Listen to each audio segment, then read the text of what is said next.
করেছিল, তার নাম ছিল ফাতিমা। আল্লাহর রাসূলের মেয়ের নাম ছিল ফাতিমা, আর যিনি চুরি করেছেন ওই মহিলার নামটাও ছিল ফাতিমা। খুব উচ্চ বংশীয় মহিলা ছিল ওই চোর মহিলাটি। ধরা পড়েছে চুরির অপরাধে, বিচার হবে। কোরআনে কারিমের বিধান হলো, ন্যায় বিচার হলো। কোরআনের বিধান হচ্ছে চুরি করলে আস-সারিকাতু ওয়াস-সারিকাতু ফাকতুউ আইদিয়াহুমা। চোর নারী হোক আর পুরুষ হোক, যদি প্রমাণিত হয় চোর, তাহলে তাদের উভয়ের হাত কর্তন করে দাও।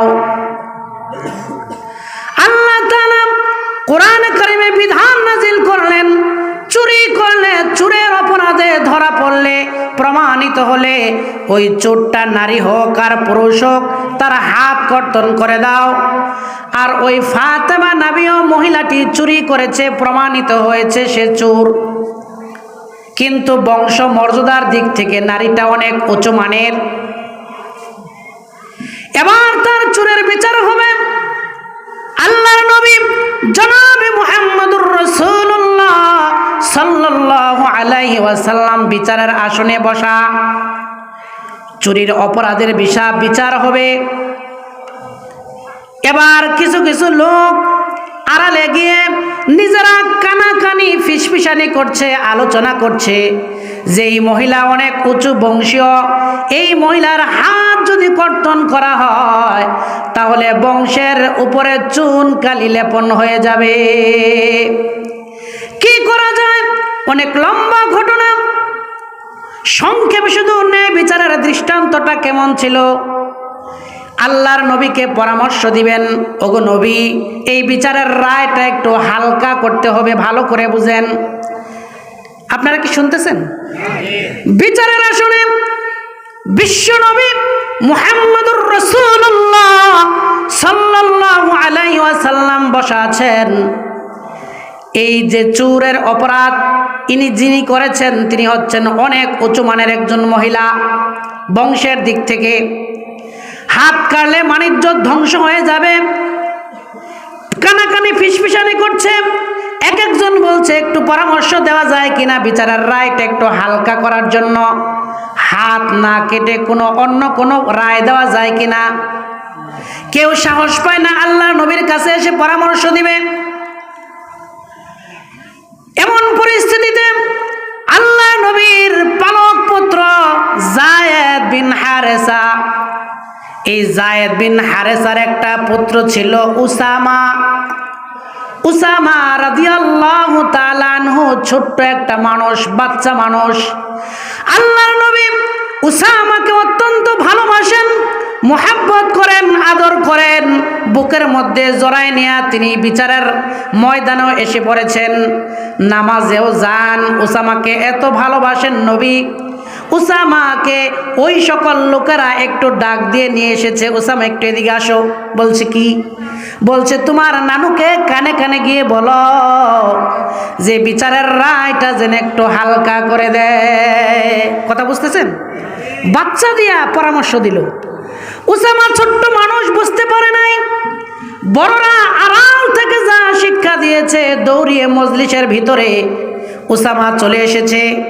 আল্লাহর নবী অত্যন্ত আদর করে উসামা দৌড়িয়ে এসে রাসূল সাল্লাল্লাহু আলাইহি ওয়াসাল্লামের বুকের মধ্যে লাফ দিয়া চড়ে বসেছে, আর কানের কাছে মুখ নিয়ে বলতেছে, না না, বিচারটা একটু হালকা করতে হবে। বিশ্বনবী মুহাম্মদুর রাসূলুল্লাহ সাল্লাল্লাহু আলাইহি ওয়াসাল্লাম তিনি বুঝে ফেললেন এই পরামর্শ নিশ্চয় উসামার পক্ষ থেকে না, এই পরামর্শ বড়রা নিশ্চয় শিখিয়ে দিয়েছেন। উসামা শুধু আমার কাছে উপস্থাপন করেছেন। আল্লাহর নবী যার উপরে আল্লাহ তাআলা কোরআনে কারিমের আয়াত নাজিল করেছেন, বিচারের রায় প্রতিষ্ঠা করার জন্য, ন্যায় বিচারের মানদণ্ড ঠিক রাখার জন্য, ওই নবীর কাছে বিচারটা হালকা করার জন্য, দুর্নীতি করার জন্য পরামর্শ দেওয়া হলো। নাউজুবিল্লাহ বলেন। আল্লাহ বসা থেকে খুব রাগান্বিত নিয়ে চক্ষুগুলো লাল করে উপস্থিত জনতাকে লক্ষ্য করে বললেন, উপস্থিত জনতা, আপনারা কি মনে করেছেন আল্লাহ তাআলা আমার উপরে কোরআনে কারীমের আয়াত নাযিল করেছেন বিচারের রায় কেমন হবে এটা প্রদান করার জন্য? আমি নবী প্র্যাকটিক্যাল করছি, আল্লাহর পক্ষ থেকে ন্যায় বিচার করার জন্য আমাকে প্রেরণ করা হয়েছে। আর আমি নবীর উপরে আপনারা এই পরামর্শ কিভাবে দিতে পারলেন? বিচারের রায়টা হালকা করার জন্য কিভাবে পরামর্শ আসলো? আল্লাহর নবী উদাহরণ দিলেন যে এই মহিলাটার নাম হচ্ছে ফাতেমা, আমার মেয়ের নামের সাথে তার নামের মিল আছে। আমার মেয়ের নামের সাথে মিল নয়।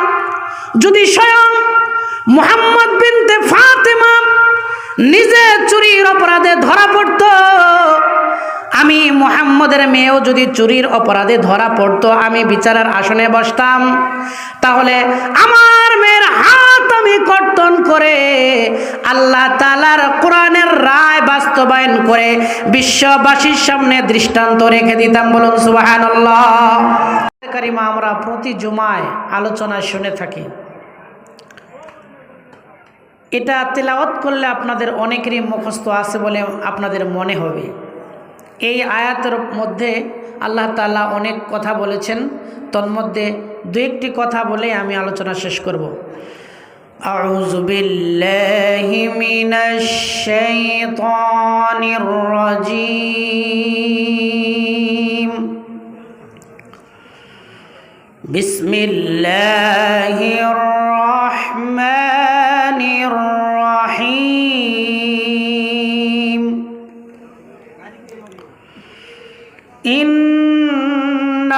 ইন্নাল্লাহা ইয়া'মুরু বিল আদলি ওয়াল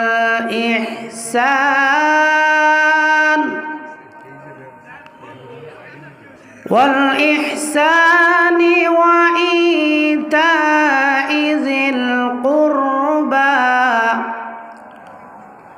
ওয়া ইয়ানহা আনিল ফাহশা'i ওয়াল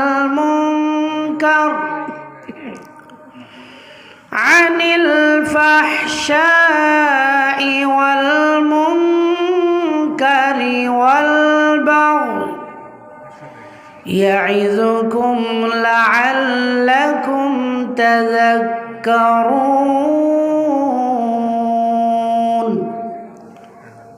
ইলা আখিরিল আয়া। এই আয়াত কারিমা আপনাদের সবারই জানা আছে, আমি আপনাদেরকে একটু অর্থসহ দু একটি কথা বলবো। এই আয়াত কারিমা হচ্ছে সূরাতুন নাহলের 90 নম্বর আয়াত। এখানে আল্লাহ তাআলা 3টা আদেশ করেছেন আর 3টা নিষেধ করেছেন। আমরা এই আয়াতটা অনেকেই মুখস্থ পারি, কিন্তু এর ভিতরে আল্লাহ পাক কি বলেছেন এটাও আমরা অনেকেই জানি না। আল্লাহ রাব্বুল আলামিন বলেন, ইন্নাল্লাহা ইয়া'মুরু বিল আদলি ওয়াল ইহসান ওয়া ইতা'i যিল কুরবা। এই আয়াত কারিমায় প্রথম অংশে আল্লাহ তাআলা 3টা আদেশ করেছেন। আল্লাহ পাক বলেন, ইন্নাল্লাহা ইয়া'মুরু, নিশ্চয় আল্লাহ তাআলা আদেশ করলেন, নির্দেশ প্রদান করলেন। কে নির্দেশ করতেছে? আল্লাহ। আল্লাহ পাক বললেন, নিশ্চয় আল্লাহ তাআলা তোমাদেরকে নির্দেশ প্রদান করলেন, আদেশ প্রদান করলেন। 1 নাম্বার আদেশ হলো বিল আদল, 2 নাম্বার হচ্ছে ওয়াল ইহসান, 3 নাম্বার হচ্ছে ওয়া ইতা'i যিল কুরবা। 1 নাম্বার আদেশ হচ্ছে আল্লাহ পাক বললেন বিল আদল, তোমরা ন্যায় বিচার প্রতিষ্ঠা করবে, ন্যায় বিচার প্রতিষ্ঠা করবে। ইনসাফ কায়েম করবে। 2 নম্বর হচ্ছে ওয়াল ইহসান,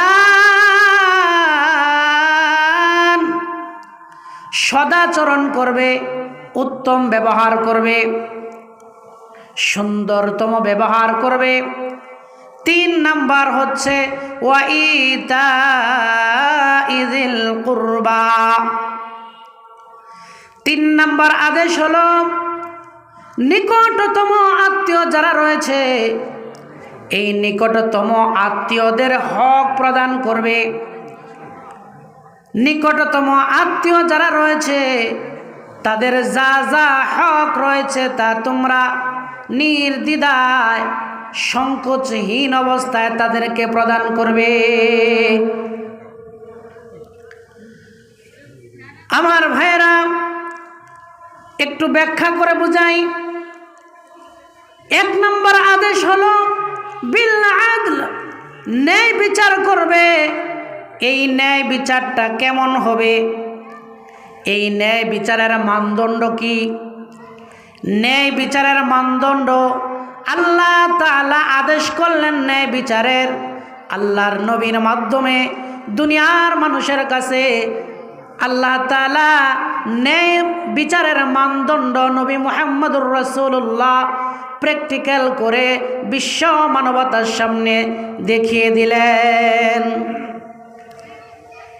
ন্যায় বিচারের ব্যাখ্যা অনেক হয়, শুধু একটি উদাহরণ দেই ন্যায় বিচারটা কেমন। আল্লাহর নবীর যুগে একজন মহিলা চুরি করেছিল, তার নাম ছিল ফাতিমা। আল্লাহর রাসূলের মেয়ের নাম ছিল ফাতিমা, আর যিনি চুরি করেছেন ওই মহিলার নামটাও ছিল ফাতিমা। খুব উচ্চ বংশীয় মহিলা ছিল ওই চোর মহিলাটি। ধরা পড়েছে চুরির অপরাধে, বিচার হবে। কোরআনে কারিমের বিধান হলো, ন্যায় বিচার হলো, কোরআনের বিধান হচ্ছে চুরি করলে আস-সারিকাতু ওয়াস-সারিকাতু ফাকতুউ আইদিয়াহুমা। চোর নারী হোক আর পুরুষ হোক, যদি প্রমাণিত হয় চোর, তাহলে তাদের উভয়ের হাত কর্তন করে দাও। আল্লাহ তাআলা কোরআন কারিমে বিধান নাজিল করলেন, চুরি করলে, চোরের অপরাধে ধরা পড়লে, প্রমাণিত হলে ওই চোরটা নারী হোক আর পুরুষ হোক তার হাত কর্তন করে দাও। আর ওই ফাতেমা নামীয় মহিলাটি চুরি করেছে, প্রমাণিত হয়েছে সে চোর, কিন্তু বংশ মর্যাদার দিক থেকে নারীটা অনেক উচ্চ মানের। এবার তার চোরের বিচার হবে। আল্লাহর নবী জনাবে মুহাম্মদুর রাসূলুল্লাহ সাল্লাল্লাহু আলাইহি ওয়াসাল্লাম বিচারের আসনে বসা। চুরির অপরাধের বিচার হবে। এবার কিছু কিছু লোক আড়ালে গিয়ে নিজেরা কানাকানি ফিসফিসানি করছে, আলোচনা করছে যে এই মহিলা অনেক উঁচু বংশীয়, এই মহিলার হাত যদি কর্তন করা হয় তাহলে বংশের উপরে চুন কালি লেপন হয়ে যাবে। কি করা যায়? অনেক লম্বা ঘটনা, সংক্ষেপে শুধু ন্যায় বিচারের দৃষ্টান্তটা কেমন ছিল। আল্লাহর নবীকে পরামর্শ দিবেন, ওগো নবী, এই বিচারের রায়টা একটু হালকা করতে হবে, ভালো করে বুঝেন।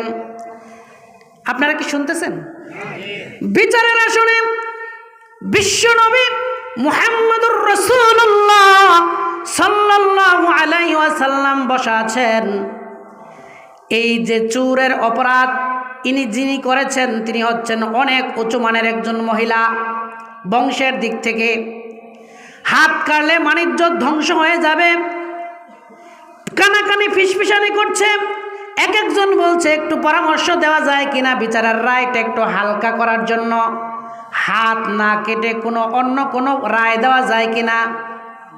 কেউ সাহস পায় না আল্লাহ নবীর কাছে এসে পরামর্শ দিবে। এমন পরিস্থিতিতে আল্লাহ নবীর পালক পুত্র যায়েদ বিন হারেসা, এই যায়েদ বিন হারেসার একটা পুত্র ছিল উসামা।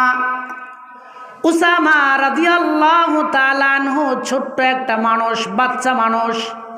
আল্লাহর নবী উসামাকে অত্যন্ত ভালোবাসেন, মুহাব্বত করেন, আদর করেন। বুকের মধ্যে জড়ায় নিয়ে তিনি বিচারের ময়দানেও এসে পড়েছেন, নামাজেও যান। উসামাকে এত ভালোবাসেন নবী, উসামাকে ওই সকল লোকেরা একটু ডাক দিয়ে নিয়ে এসেছে, উসামা একটু এদিকে আসো। বলছে কি? বলছে তোমার নানুকে কানে কানে গিয়ে বলো যে বিচারের রায়টা যেন একটু হালকা করে দেয়। কথা বুঝতেছেন? বাচ্চা দিয়া পরামর্শ দিল। উসামা ছোট্ট মানুষ, বুঝতে পারে নাই।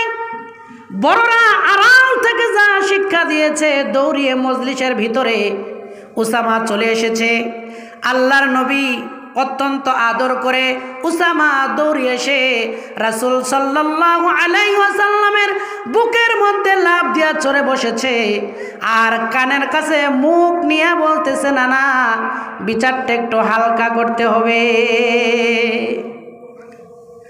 বিশ্বনবী মুহাম্মদুর রাসূলুল্লাহ সাল্লাল্লাহু আলাইহি ওয়াসাল্লাম তিনি বুঝে ফেললেন এই পরামর্শ নিশ্চয় উসামার পক্ষ থেকে না, এই পরামর্শ বড়রা নিশ্চয় শিখিয়ে দিয়েছেন। উসামা শুধু আমার কাছে উপস্থাপন করেছেন। আল্লাহর নবী যার উপরে আল্লাহ তাআলা কোরআনে কারীমের আয়াত নাজিল করেছেন, বিচারের রায় প্রতিষ্ঠা করার জন্য, ন্যায় বিচারের মানদণ্ড ঠিক রাখার জন্য, ওই নবীর কাছে বিচারটা হালকা করার জন্য, দুর্নীতি করার জন্য পরামর্শ দেওয়া হলো। নাউজুবিল্লাহ বলেন। আল্লাহ নবী বসা থেকে খুব রাগান্বিত নিয়ে চক্ষুগুলো লাল করে উপস্থিত জনতাকে লক্ষ্য করে বললেন, উপস্থিত জনতা, আপনারা কি মনে করেছেন আল্লাহ তাআলা আমার উপরে কোরআনে কারীমের আয়াত নাজিল করেছেন বিচারের রায় কেমন হবে এটা প্রদান করার জন্য? আমি নবী প্র্যাকটিক্যাল করছি, আল্লাহর পক্ষ থেকে ন্যায় বিচার করার জন্য আমাকে প্রেরণ করা হয়েছে। আর আমি নবীর উপরে আপনারা এই পরামর্শ কিভাবে দিতে পারলেন? বিচারের রায়টা হালকা করার জন্য কিভাবে পরামর্শ আসলো? আল্লাহর নবী উদাহরণ দিলেন যে এই মহিলাটার নাম হচ্ছে ফাতেমা, আমার মেয়ের নামের সাথে তার নামের মিল আছে। আমার মেয়ের নামের সাথে মিল নয়। যদি স্বয়ং মুহাম্মদ বিনতে ফাতেমা নিজে চুরির অপরাধে ধরা পড়তো, আমি মুহাম্মদের মেয়েও যদি চুরির অপরাধে ধরা পড়তো, আমি বিচারের আসনে বসতাম, তাহলে আমার মেয়ের হাত আমি কর্তন করে আল্লাহ তাআলার কোরআনের রায় বাস্তবায়ন করে বিশ্ববাসীর সামনে দৃষ্টান্ত রেখে দিতাম। বলুন সুবহানাল্লাহ। ন্যায় বিচার করার জন্য আল্লাহ রাব্বুল আলামিন নির্দেশ দিয়েছেন, ইয়া'মুরু বিল আদল, ন্যায় বিচার করতে হবে।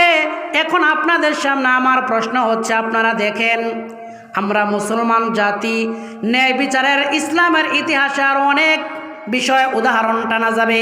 শুধু এতটুকুন মনে রাখেন, আপনার যে বাড়িতে আছেন, যেই ফ্যামিলিতে আছেন, যেই সমাজে আপনি বসবাস করেন, যেই রাষ্ট্রে বসবাস করেন, চোখ বন্ধ করে একটু ভাবেন আর চিন্তা করেন, আমার ব্যক্তি জীবনে ন্যায় বিচার আছে কি নাই, আমার পরিবারে ন্যায় বিচার আছে কি নাই, আমার সমাজে ন্যায় বিচার আছে কি নাই, আমার রাষ্ট্রের ভিতরে কোনো ন্যায় বিচার আছে কি নাই? আছে? কোথাও আছে? ব্যক্তি জীবনে ন্যায় বিচার নাই, শুধু স্বজন প্রীতি আর স্বজন প্রীতি। এই স্বজন প্রীতি আমার আত্মীয় বলে বিচারের রায় ভিন্ন হয়ে যায়, আমার দলের কারণে বিচারের রায় ভিন্ন হয়ে যায়, আমার এলাকার কারণে বিচারের রায় ভিন্ন হয়ে যায়। এমন নীতি আদর্শ আমাদের জীবনে আছে কি নাই? অবশ্যই আছে। আপনার নিজের জীবনেও আছে। আপনার ভাই যদি আসামি হয় দরবারের মধ্যে, আপনি তার দিকে টানেন। আপনার যদি আত্মীয় হয় তার দিকে টানেন, আপনার এলাকার হলে টানেন, আপনার দলের হলে টানেন। অপরাধী হলেও তাকে বাঁচাতে হবে, তাকে কোনোভাবেই শাস্তি প্রদান করা যাবে না। এমন মনোভাব আমাদের আছে না? আছে। আল্লাহ রাব্বুল আলামিন ন্যায় বিচার করার জন্য নির্দেশ দিলেন, ও আমার বান্দারা, তোমাদেরকে আমি আল্লাহ তাআলা ন্যায় বিচার করার জন্য নির্দেশ প্রদান করলাম। আজকে রাষ্ট্রের ভিতরে আইন আদালত কোর্ট কাছারিতে যাবেন, টাকা যেই দিকে বিচারের রায় সেই দিকে, ঠিক কিনা জোরে বলেন? টাকা যেই দিকে, লোক যেই দিকে, এমপি মন্ত্রী যেই দিকে, বিচারের রায় সেই দিকে। আল্লাহর নবী যেই বিচারটা করে প্রমাণ করেছেন বিচারটা কেমন হবে, ন্যায় বিচার কাকে বলে, অসংখ্য অগণিত প্রমাণ আছে। আপনারা এবার বলেন তো, ওই আল্লাহর নবীর যুগের খায়রুল কুরুনি কারনি, আল্লাহর নবীর যুগটা হচ্ছে সর্ব উৎকৃষ্ট যুগ, ওই যুগের বিচারটা আমাদের বাংলাদেশে এখন প্রতিষ্ঠিত হোক, এটা আপনারা চান কি চান না? চান? যদি এমন ন্যায় বিচার চান, তাহলে দুর্নীতিবাজ, চাঁদাবাজ, সন্ত্রাস এই সকল মানুষগুলো যদি বিচারের আসনে বসে থাকেন, এই সকল মানুষ যদি দরবারের মধ্যে বিচারকের আসনে বসায় দেন, কশিন কালেও কিয়ামতের আগ পর্যন্ত ন্যায় বিচারটা জনগণ দেখতে পাবে না, ঠিক কিনা? তাহলে কি করতে হবে? ন্যায় বিচারের আসনে বসাতে হবে কাকে? তাকওয়াবান, মুত্তাকি, পরহেজগার, দক্ষ, যোগ্য এমন মানুষদেরকে, ইসলামের আলোয় আলোকিত, দিন বুঝে, কোরআন বুঝে, হাদিস বুঝে এমন মানুষকে বিচারের আসনে বসাতে হবে কি হবে না? বিচারের আসনে বসাতে হলে আপনাকে ন্যায়, তাকওয়াবান, মুত্তাকি, পরহেজগার এই সকল মানুষগুলোকে সমাজ, রাষ্ট্র, প্রত্যেকটা বিচারালয়ে এই সকল মানুষগুলোকে আসনে বসাতে হবে। তাহলে কি করতে হবে? আমাদেরকে যোগ্য হয়ে গড়ে উঠতে হবে, যেন আমরা বিচার কাজ ফয়সালা করতে পারি। দেশ যেন কোরআনের বিধানে চলে, কোরআন যেন হয় সংবিধান, এই চিন্তা চেতনা নিয়ে আমাদেরকে কাজ করতে হবে। আর 2 মিনিট সময় আছে, আমি আলোচনার সামনে বাড়াতে পারছি না। শুধু এতটুকুন বলতে চাই যে আগামী দিন যখন রায় দেওয়ার সময় আসবে, আমরা নামাজ পড়ি, রোজা করি, হজ করি, যাকাত দেই, কোরআনের পক্ষে বলি, কিন্তু কোরআন প্রতিষ্ঠিত করার কথা যখন বলা হয় তখন আমরা রাজি না, তখন মাথা নিচু করে চোখ বন্ধ করে পাশ কাটায় চলে যাই। কথা বলেন ঠিক কিনা? কথা বলেন। 100% সত্য। আপনার এলাকায় যদি কোনো আলেম মেম্বার ইলেকশন করেন, এমপি ইলেকশন করেন, চেয়ারম্যান ইলেকশন করে, তখন আমরা যারা নামাজি তারা ভোট দিতে চাই না। তখন আমরা চিন্তা করি সে তো আমার দলের লোক নয়। না রে ভাই, কোরআন যার সিনার ভিতরে আছে, যিনি যোগ্য, দক্ষ, ওই ব্যক্তি নির্বাচনে দাঁড়াতে চায় না, তাকে জোর করে দাঁড়া করাতে হবে। আগামী ইলেকশনে আপনারা ন্যায় দণ্ডের উপরে যারা থাকবে তাদেরকে আপনারা নির্বাচিত করবেন। কোনো চুর, সন্ত্রাস, চাঁদাবাজ আর দুর্নীতিবাজদেরকে কখনোই সমর্থন করা যাবে না, ঠিক কিনা বলেন? করা যাবে? যাবে না। যদি দুর্নীতিবাজ আর চুর, চিটার, বাটপার হয়, বেনামাজি, মদখোর, গাঁজাখোর, ইয়াবাখোর, এই সকল মানুষগুলো যদি হয় মেম্বার, চেয়ারম্যান, এমপি, মন্ত্রী, তারা পার্লামেন্টে যায় কি কোরআনের কথা বলবে? বলবে? বলবে না। তারা চুরি যেন করতে পারে এই জন্য সব ফন্দি ফিকির করবে। কথা বলেন ঠিক কিনা?